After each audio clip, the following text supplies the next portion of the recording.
बातमीपत्राच्या सुरुवातीला मोठी बातमी महायुती म्हणून स्थानिक स्वराज्य संस्थांच्या तयारीला लाग्या। मुख्यमंत्री देवेंद्र फडणवीसांनी कोर कमिटी बैठकीत हे आदेश दिले।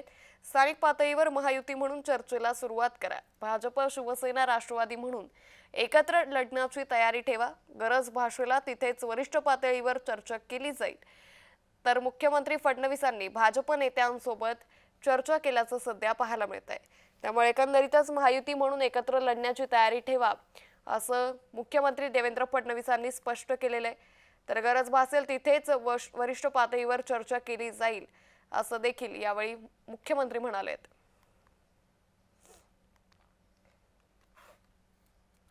तर याच संदर्भात अधिक माहिती घेऊयात आमचे प्रतिनिधी शुभम उमाळे यांच्याकडून। शुभम, महायुती म्हणून स्थानिक स्वराज्य संस्थांच्या तयारीला लागा असे आदेश आता मुख्यमंत्र्यांनी दिलेल्या पाहायला मिळते।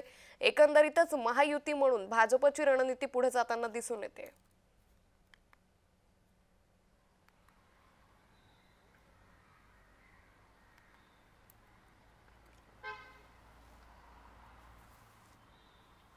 अगदी बरोबर अंकिता, काल खरं तर एक महत्त्वाची बैठक भारतीय जनता पक्षाच्या कोर कमिटीची मुंबईमध्ये संपन्न झाली आहे।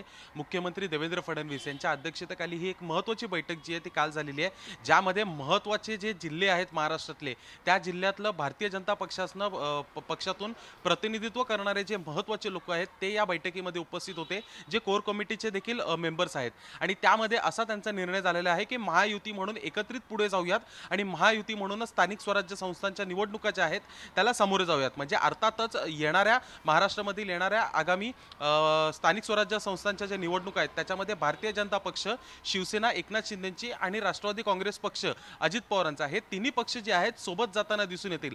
खरं तर अनेक दिवसांपासून हा प्रश्न होता की नेमकं तिन्ही पक्ष एकत्रित येणार का, कारण की विधानसभा असेल लोकसभा असेल तिथे एकत्रित येऊन लढा देणं हा सोपा झाला होता, पण मात्र जेव्हा ग्राउंड लेवलवर स्थानिक स्वराज्य संस्थांच्या निवडणुका असतात त्यावेळेस जागा वाटप असेल किंवा अन्य कुठल्या गोष्टी असतील त्यामध्ये मोठा तिढा जो आहे तो निर्माण होतो। आणि अर्थातच हा जो तिढा निर्माण होतो यासाठीच देवेंद्र फडणवीस यांनी असं देखील सांगितलेलं आहे की जिथे गरज पडेल तिथे आपण वरिष्ठ पातळीवर देखील चर्चा करणार आहोत। म्हणजे अर्थातच दोन्ही प्रकारचे मार्ग जे आहेत ते खुले ठेवलेले आहेत। अनेक निवडणुकांमध्ये एकत्रित जाण्याचे आणि काही ठिकाणी जे आहेत ते तिथे काही वेगळा स्वतंत्र पक्ष म्हणून लढण्याचा विचार देखील करू शकतात, असं एक मोठं विजन देवेंद्र फडणवीस यांनी समोर ठेवलेलं आहे। आणि अर्थातच कालच्या बैठक होण्याआधी महायुतीची 2 दिवस आधीच एक बैठक झाली होती, ज्यामध्ये तिन्ही पक्षांचे महत्त्वाचे नेते जे आहेत ते एकत्रित आले होते आणि त्यानंतरच ही काल जी आहे बैठक झाली आहे। त्यामुळे तिन्ही पक्षांचे एकत्रित राहण्याचे सूर जे आहेत ते दिसून येत आहेत अंकिता। निश्चित शुभम, खूप धन्यवाद आपण दिलेल्या सविस्तर माहितीसाठी।